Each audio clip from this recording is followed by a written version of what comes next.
Greetings and welcome to the Richard Dolan Show, where every week we fight the good fight. Very glad to be here with you this week, May 7th, 2024, as I speak. The UFO, or now as we call it, the UAP field, is constantly filled with drama, infighting, accusations, attack, defense, and a lot of that's necessary. It happens in a field as profoundly important as this field actually is. The implications of the UFO or UAP phenomenon are obviously of the highest level of significance for our society. So it's really no surprise that people will argue and disagree. It happens. But I'm going to take a guess that most of you watching are probably going to agree with me when I give my perspective of what is it that brought me to the UFO subject 30 years ago. It wasn't the infighting. It wasn't me saying, gee, I really would like to follow that argument between this guy here and that guy there, or this person and that. No. What got me interested in this subject is the phenomenon itself. It's fascinating. It is the most profound mystery that I personally could have ever imagined stumbling into, which is really what happened to me in the early 1990s. And I'm going to take a guess that's probably the case with most of you watching this as well. And so I usually try to avoid all the different infighting and controversies, and I will do that here. I'm just making a passing reference to it because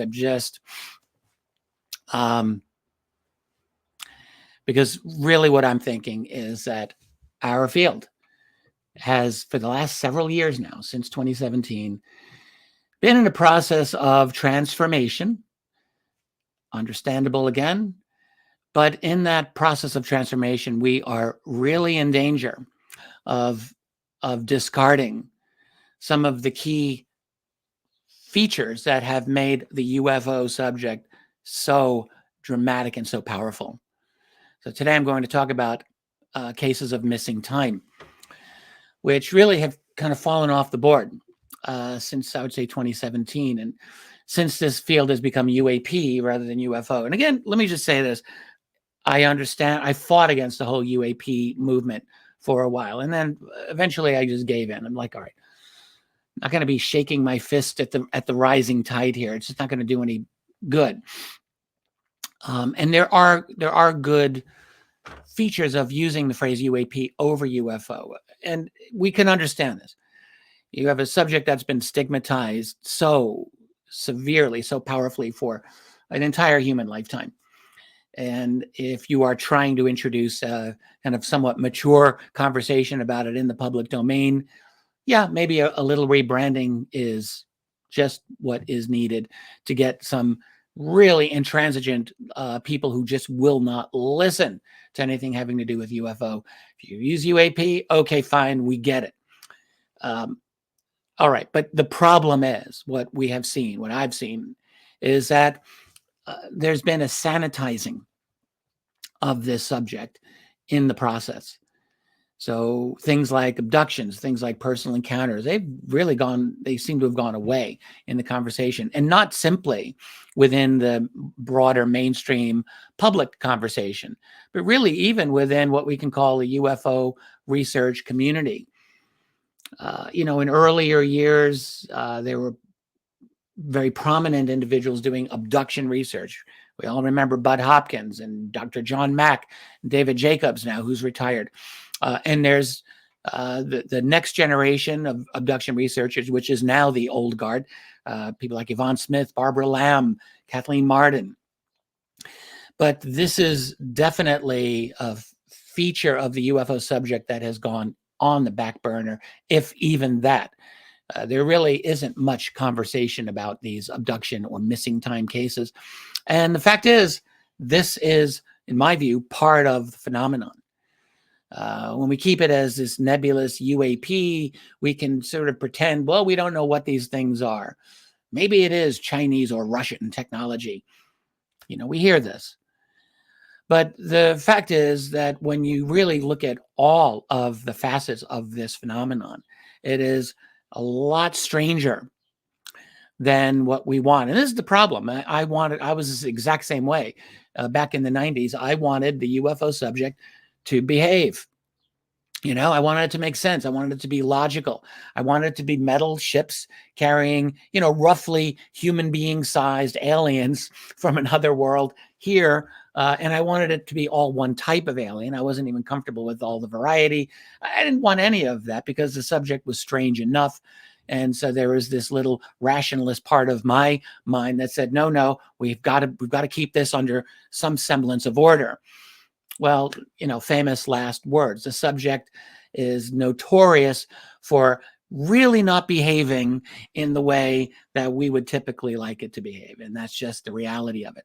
So we have a choice. And as students or as researchers, you can ignore those aspects of the phenomenon that you don't really care to dive into. I've seen that happened. I did that for a number of these things for a while. I was like, abductions are a little weird for me. Crop circles, a little weird. Mutilations, are a little weird. I don't want to get into that stuff. Well, you stay long enough and you examine these things long enough and you start to realize that you really can't ignore these in good conscience indefinitely. You've got to take a look at them. And to me, that includes cases of missing time. And so what I'm here to do with you is to remind you and to remind all of us that this phenomenon is much more than arguments. It's much more than even, vague conversations about, gee, I wonder if these UAP are real. Who might they belong to? Well, when we start getting into some of these cases, we get a more clear idea. And the word alien somehow finds its way back into our lexicon. That's another one that's disappeared. You don't really hear conversations about aliens. That's gone quiet. It's almost like it's in bad taste at a nice dinner party, to bring it up. But it's a significant part of this conversation. We must not, in my view, lose sight of that. So I've got some slides here that I've created for this. I've got 6 cases of missing time that I want to share with you. Most of these I shared with on my website a couple of weeks ago at Richard Dolan members.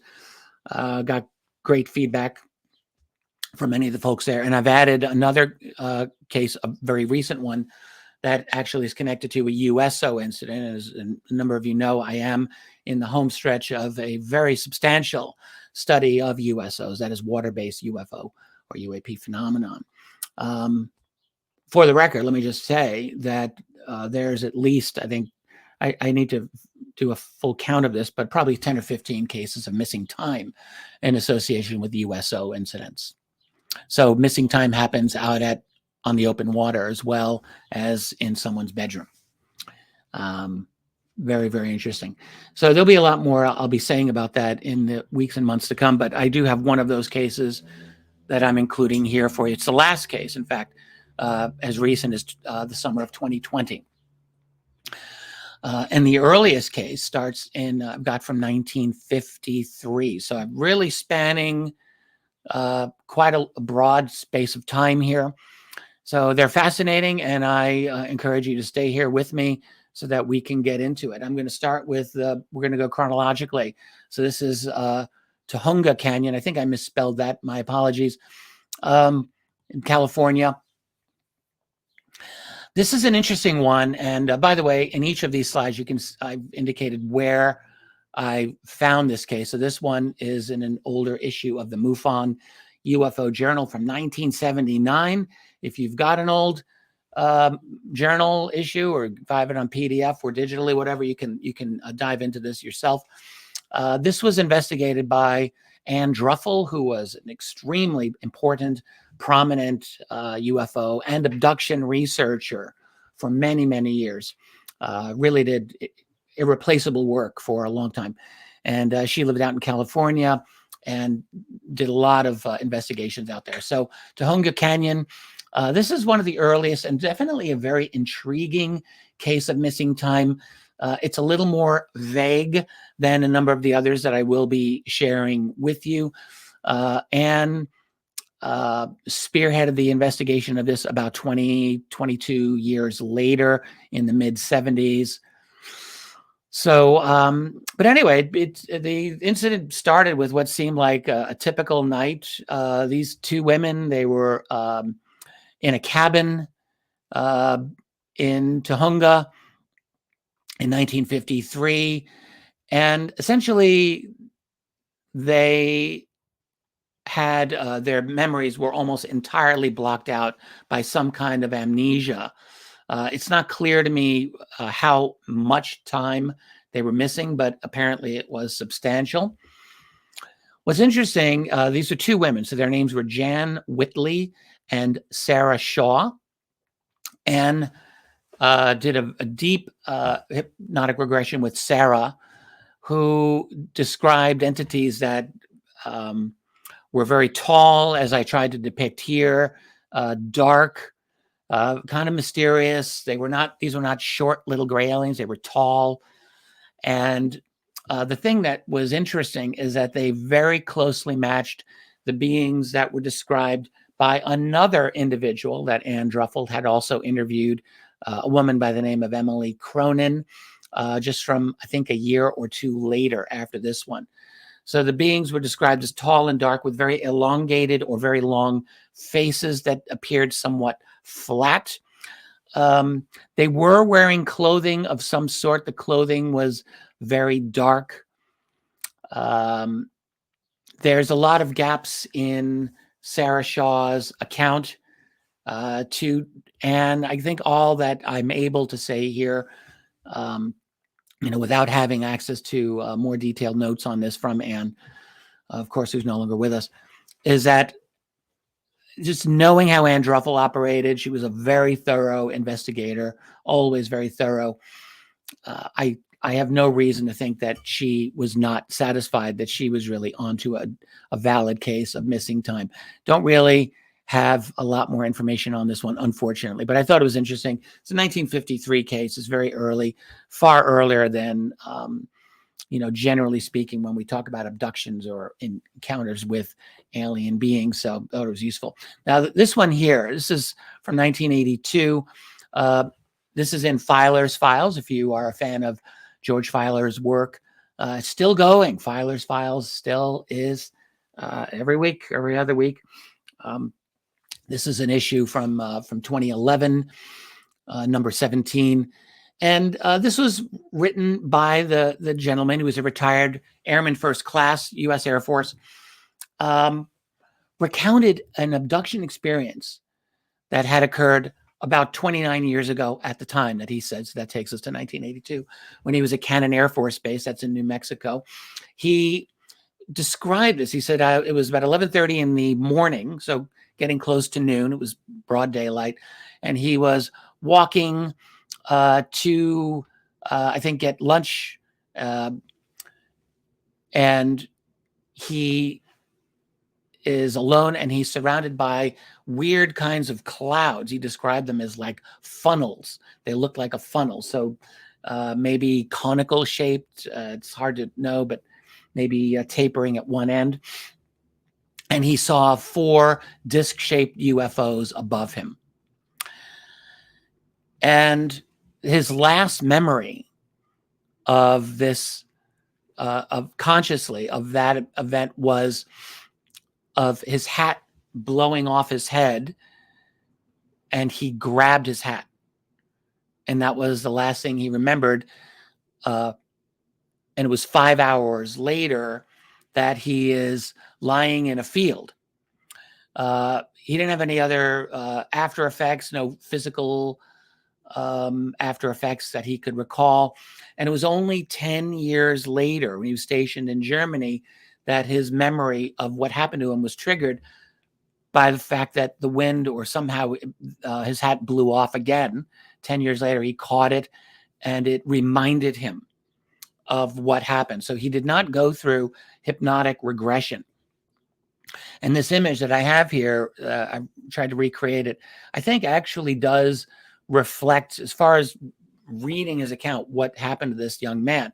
He remembered being on board a ship, and he remembered seeing some kind of gray-like alien with large eyes that was communicating with him telepathically. And the interesting thing, I was going to say weird, but let's say interesting thing about it is that this being was apparently asking his thoughts about world peace. This is all this man could remember. Again, he's writing to George Filer almost 3 decades later. He had not gone through hypnotic regression. He's just, this is what I remember. So, you wonder, like, what would it be like to be an airman and you're being asked by an alien about your thoughts of world peace? I mean, on the one hand, he's in the military and their job is to ultimately engage in war if necessary. You could imagine that an alien would be interested in asking one of these people his thoughts on peace, but he was just an airman first class. He wasn't a general. He wasn't some high-level person. But it's interesting that this is what he recalled being asked, his thoughts on world peace. And I'll just say one other thing here on that. If you are an alien coming from another world and you're observing these human beings on planet Earth, even in the 1980s, you would see a lot of factions, a lot of fighting, a lot of national warfare happening all the time, border skirmishes. There was no major war in 1982, but there was always something going on. There's always been violence happening on planet Earth, usually some form of warfare here or there. Actually, in 1982, there was a big war going on between Iran and Iraq. It was very, very very bloody war, a lot of people getting killed. There's all kinds of war. And so you'd be looking at this civilization, you'd be thinking, their weapons are getting more and more dangerous all the time, and they are really getting into warfare. So it might be a real concern or an interest of yours. It's not that difficult, really, to imagine. Let me go on to the next case. We're moving ahead in time. So now we're in 1996, and this is in New South Wales, Australia. By the way, on this map here that I've included, I elected to keep some of the marks of USO cases that I've collected for my current project, and you can see those there. But along the coastline, the little red to the little green, that's the road where this particular event took place. It was I guess what we could say is a classic missing time event. So basically, you've got a family taking a trip between the city of Lismore and Grafton. They see unusual lights and experience some period of missing time. Now, again, this was in the MUFON UFO Journal. This event was almost mentioned in passing. There is not a lot of detail. I don't know how much missing time took place in this event. But what we are told is that they were missing some time. You have 2 adults, their kids, and under hypnosis, these people underwent hypnosis. They saw some very interesting details of their experience. They described being stopped by the UFO that they had seen. They described being taken aboard a craft, subjected to something like medical examinations, as far as they could tell, by non-human entities. The accounts apparently were consistent among the family members, which certainly would add credibility to their claim, since no one seemed to have a memory of this prior to the hypnotic regression. So really, this incident left them with a lot of unanswered questions, particularly, I think, regarding the purpose of the abductions and the nature of the beings that they encountered. Sometimes people are fans of the use of hypnotic regression to recover memories. Others are not. We've all heard the arguments both ways. I tend to think that it absolutely can be a useful tool. Really, when you think about what is a hypnotic regression, ideally, and I'm just speaking ideally here, it should be a tool to allow you, the person doing the being regressed, to just allow yourself to focus your memory a little bit better. It's a process by which it brings you back to that moment. And I feel if it's done correctly and gently, allows you to uncover those memories. There is, the question of, can the memories be tampered with, or can it be confabulation of some sort? And of course, this always has to be considered. But in this case, apparently we have a situation where different family members remembered consistent elements of the event. So I thought it was an interesting one to include. This one, this is from Virginia Beach of 2002, June of that year. I think this is a fascinating, somewhat disturbing incident.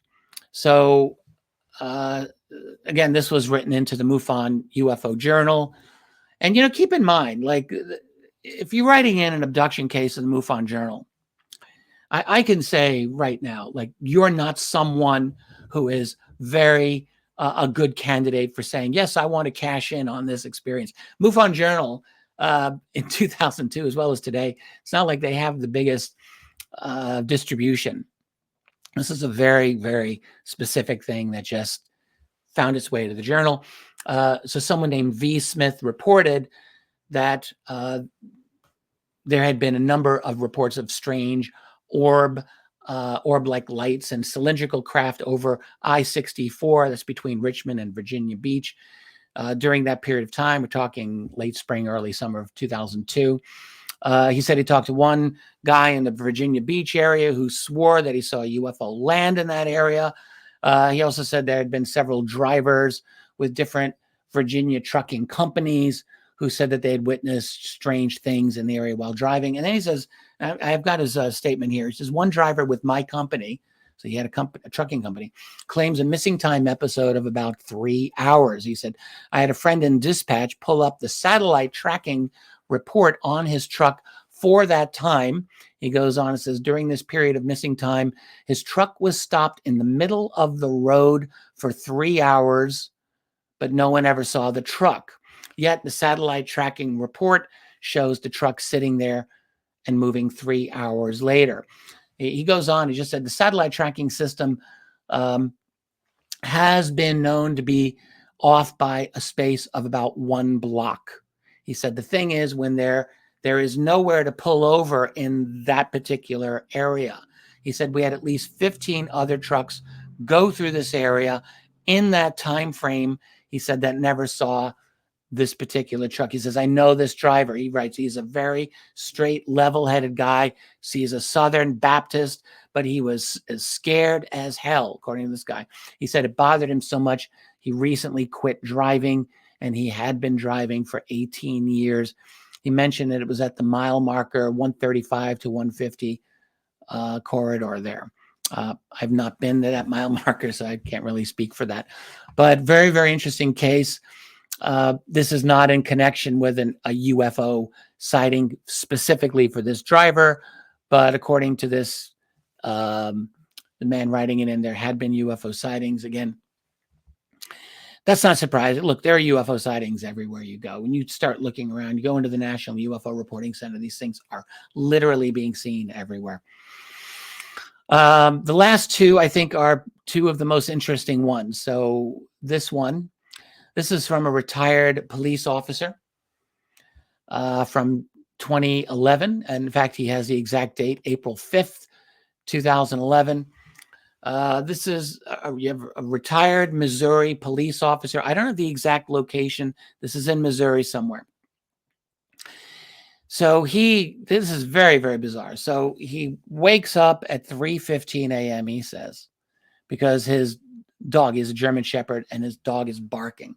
So that wakes him up. He goes out and he sees this very, very, well, actually, before he even goes outside, it's through his kitchen window, this very bright light. It's whitish, it's bluish. And his first thought is that, well, maybe it's a helicopter. The problem is he can't hear anything. There's no sound of a helicopter. It's silent. So he goes outside and what he sees is this, it's a bright light, of course, and it's attached to this dark, almost black triangular craft that's just floating above him. So he then hears a noise at his fence. So he's in the backyard, and he goes to investigate the noise and what he wrote. And this is also to Filer's files. He sees a short gray being. Sounds like a classic gray alien, large black eyes. He said, I looked at this thing and almost instantly it disappeared.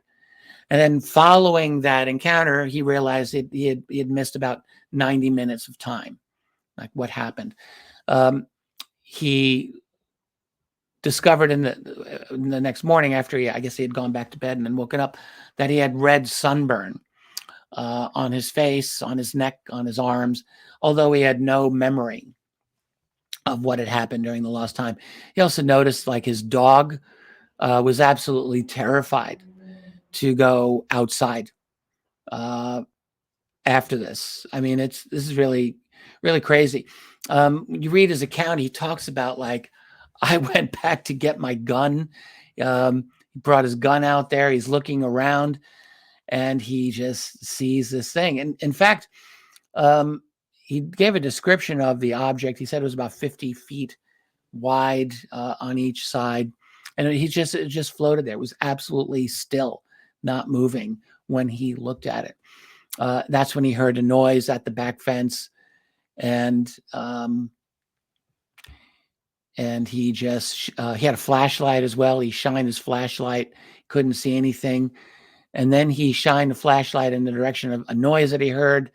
And he saw this very strange, he said it was about 4 foot tall, gray, humanoid looking creature. He said with big eyes, just standing there looking at him for just a second or two. And then it disappeared. It didn't run. It disappeared. And then he actually added when he looked up, the craft was also gone. He didn't see it leave. He was just standing there, basically frozen in fear. His dog wouldn't come outside, which was not normal. This guy was on the police force for something like 30 years. He said he had FBI training as well. He said, I thought I had seen everything, but this was not normal at all. So very, very interesting case. That's about all I can say about that. And then the last missing time case that I'm going to share with you. This is one, again, that I am including in my forthcoming publication on USOs, which, as I've said, include a fair number of missing time cases, or at least a minority of them, of course, but enough that it's interesting. So this took place on the beach at Nags Head, North Carolina. It's looking out at the Atlantic Ocean there at about 1:30 in the morning. And it's a pretty typical scene. You've got a couple, a woman and her boyfriend, actually. So they're not married, but they're vacationing out on Nags Head. And they are relaxing on the beach. They're outside their hotel. They're basically just stargazing. They're listening to the waves. About 1:30 in the morning, they decide to head back to their room. So she is folding their blanket, and the boyfriend is facing the ocean at first. And he sees a light rise from the water. And he calls to his girlfriend and says, do you see this? And she turns to look, and she also sees it. Originally, what it looks like is a red marker light, like what you would see on boats or ships. And she's thinking it's red initially. But then they both now watch this light kind of shoot up kind of fast, apparently, into the sky very rapidly. And then it stops abruptly. And then they see it growing larger and changing to an orange color. They said it was so bright they could actually see it illuminating the water. So now the boyfriend especially is very curious, and he has a flashlight, and he shines his flashlight at this light a few times. And to the surprise of both of them, they said somehow the light seemed to respond in some way. They're trying to figure out what this thing is. It's like, is this a drone? Is this a helicopter? Nothing seemed to fit the description. So then the boyfriend, runs a couple of 100 yards along the beach. He's got his flashlight, and he says the light is moving in the same direction over the ocean. Now, I wondered when I read that, it's like, is this simply an effect like that? It seems like it's moving. Hard really to say, but he apparently was convinced it was moving along with him. So let's just take that for what it is. But then, and then he runs back, the light follows him then, and then the light ascended higher in the sky. And then at this point, it becomes incredibly bright and disappeared for a moment, disappeared. Then it reappeared. And when it reappeared, it emitted or somehow released two smaller, we'll say star-like objects that rose above it on either side. They kind of resembled stars. So they were both of the witnesses were afraid. The boyfriend was also afraid, but despite that, he set his flashlight to a strobe setting. You know, like a lot of flashlights will do that. So it's strobing. And in response, apparently, according to them, according to him, he wrote this, the light rapidly approached them and then retreated again and then became bright once again and then just disappeared. That's what was remembered. Now, in the aftermath of this encounter, both of these individuals experienced health issues or problems. The woman's health deteriorated in some manner that was not really specified in this report. By the way, this was a MUFON report. This went to the MUFON case management system, which I was able to look into when I was investigating this. So somehow she had health problems. The man's vision declined. He started to need eyeglasses after this. He needed corrective lenses. He didn't previously. They also experienced a kind of a weird incident where the girlfriend woke up squeezing his arm, he said, harder than a man could, and repeatedly was asking his name. It was kind of a weird thing. It wasn't until he said his full name that she let go and then began crying, claiming that something had taken control of her body when that happens. Very bizarre. The thing about the missing time here is that they both initially thought that this whole thing had lasted about half hour, 30 minutes. But then they learned that it actually had taken 2 hours. So got about 90 minutes at least of missing time there. When the man was writing the account, by the way, he noted that he and this woman were no longer together. They had broken up. So this was his ex-girlfriend. And he wrote that, well, he said, I wonder if she has a video of the event on her phone. But he did not know at the time of writing. And you get this a lot with these UFO events, as I've been finding looking into the USO cases. A lot of times there is video taken, there are photographs taken. Good luck finding some of them. They're very difficult to get hold of. It's a bit frustrating. In this case, I think the last thing that he wrote was simply that the event really changed both of them. I mean, deeply affected their lives in a very powerful way. So that's just 2020. That's less than 4 years from the time that I'm giving this talk here with you now. So these cases, they span many, many years, many decades, at least to the 1950s. And, one suspects very likely farther back than that.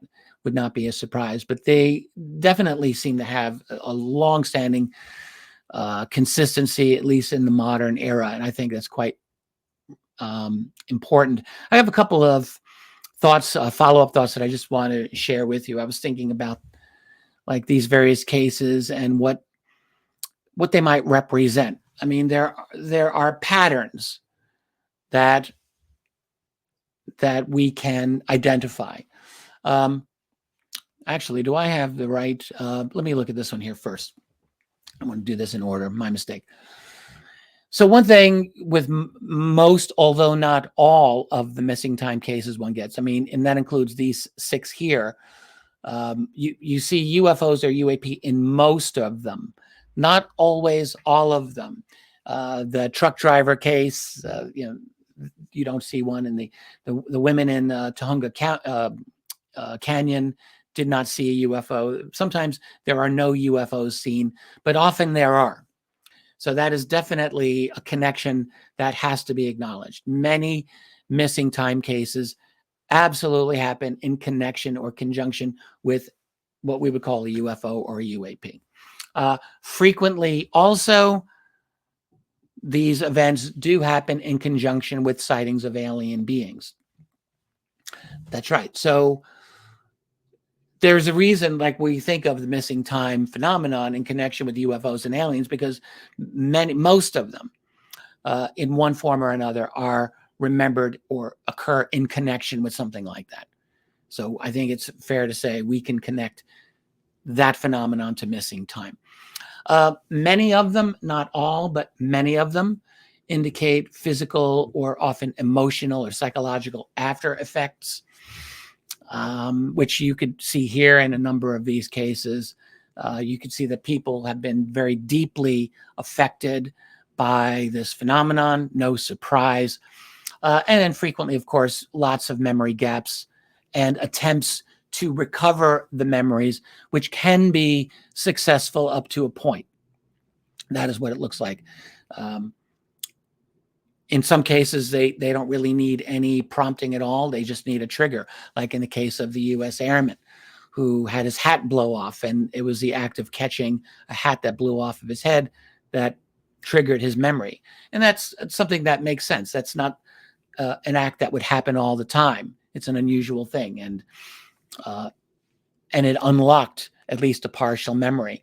You really wonder if a man like that decided, after he wrote his account to George Filer, if he wanted to go through hypnotic regression. I'm going to guess he didn't. Just, talking to most folks who have these experiences, sometimes they are somewhat interested in following up, but usually you find they really don't want to.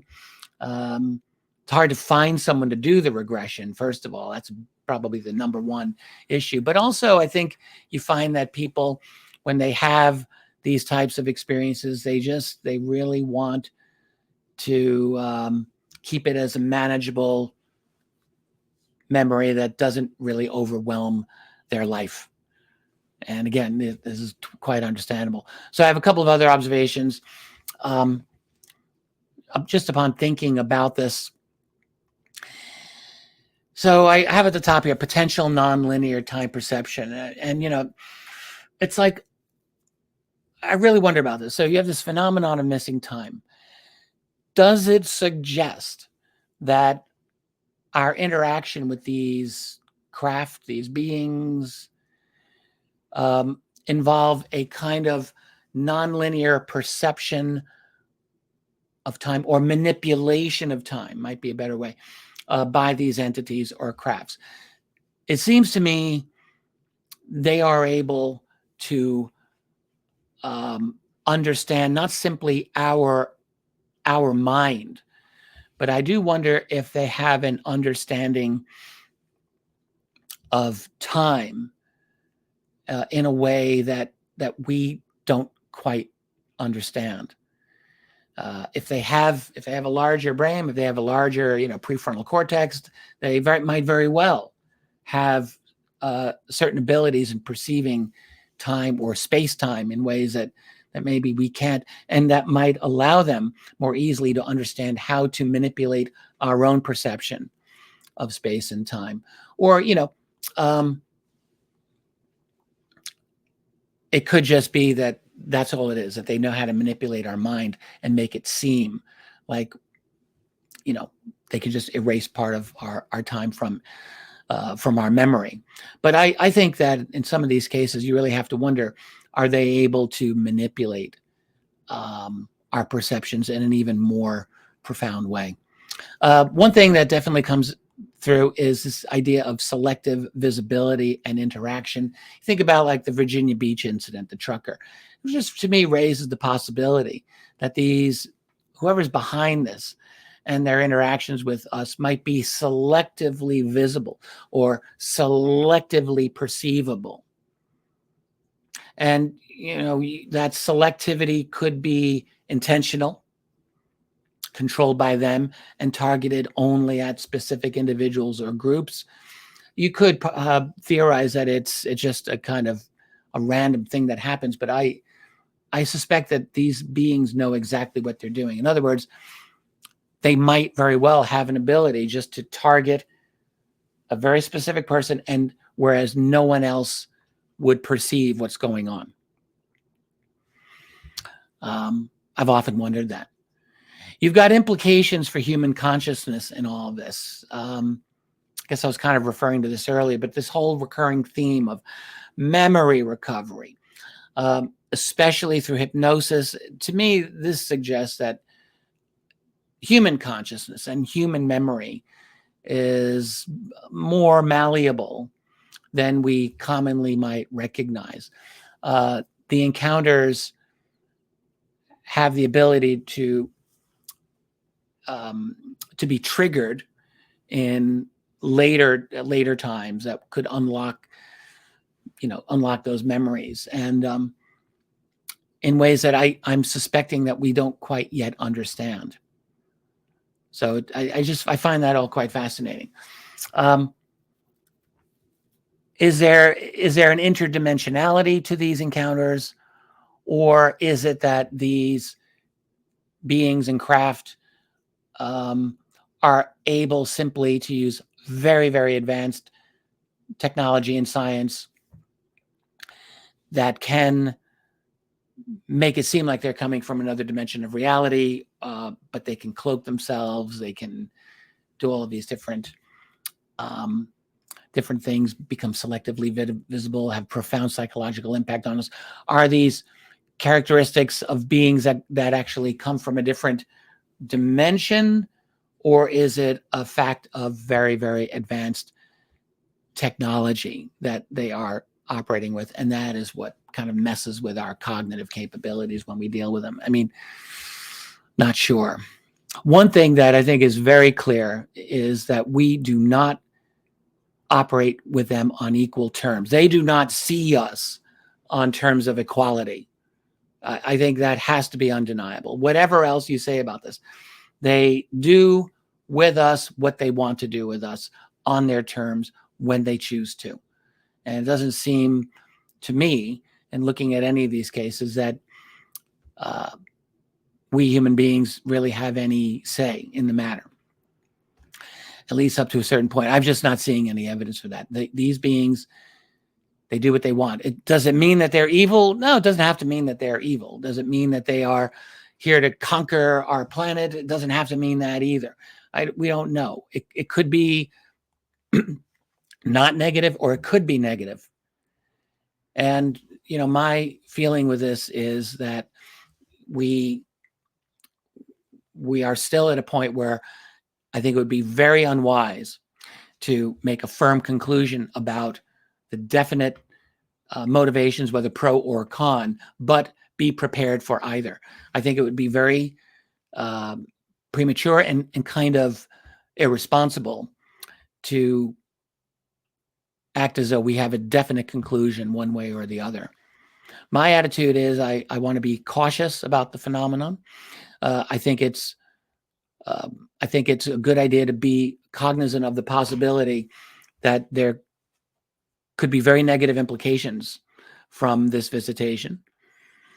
That doesn't mean that I want to jump the gun and say it's absolutely, everyone now run around in circles and pull the hair out of their head. I'm not saying to do that, but I do think that we would be wise to be open to all of the possibilities here, particularly when you're dealing with an obviously highly advanced intelligence that has been operating in an extremely covert manner for a pretty long time now, doing something that is obviously important to them, or they wouldn't be doing it.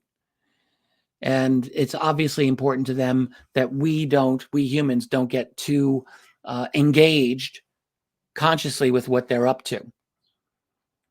And I'll just add this thought about that.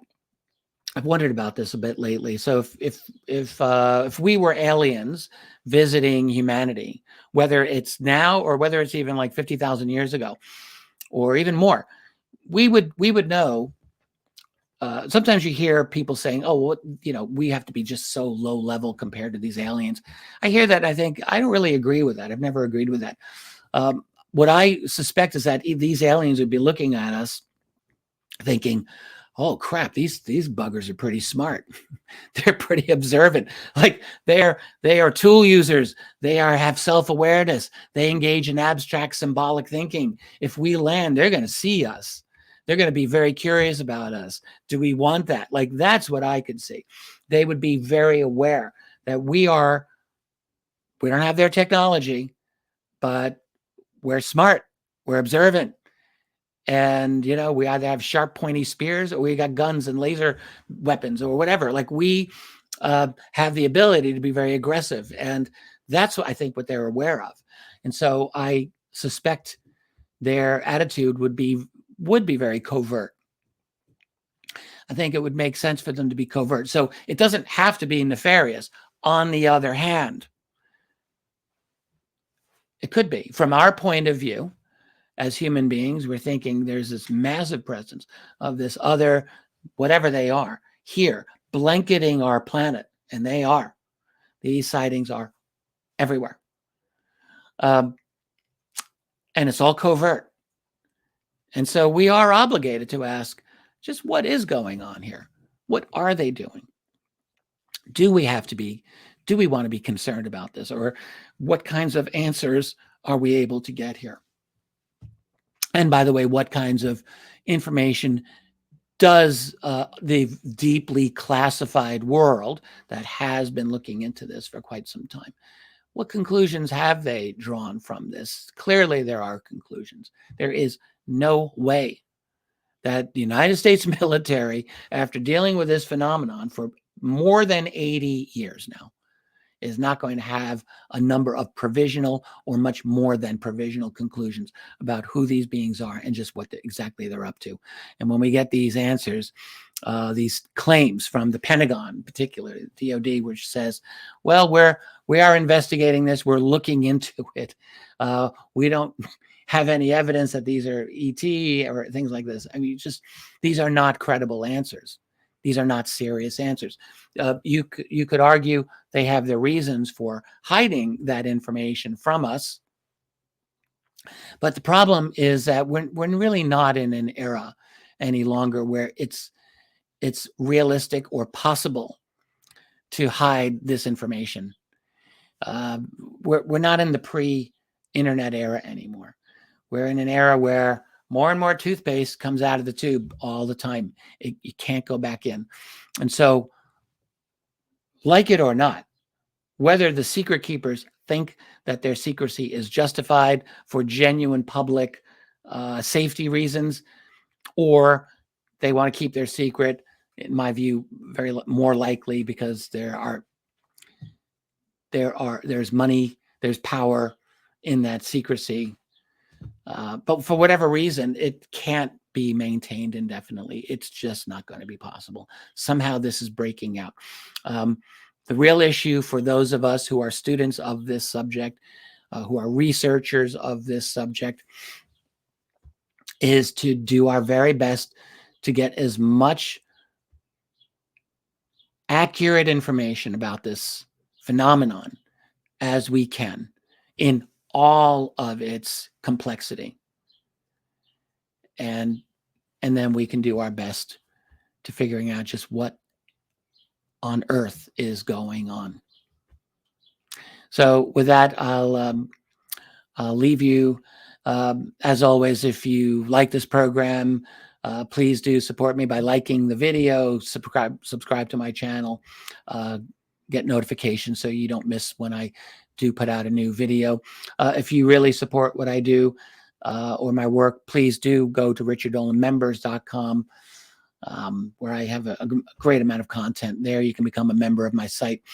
And we've got a great community going there, without a doubt. I think, honestly, maybe the best UFO community. Good people, civil, engaged. It's a fantastic community, a great community there. Very grateful for all the members there. And that's it. I'll catch you all again very, very soon. In the meantime, let's keep fighting the good fight. Catch you all again soon. Bye for now.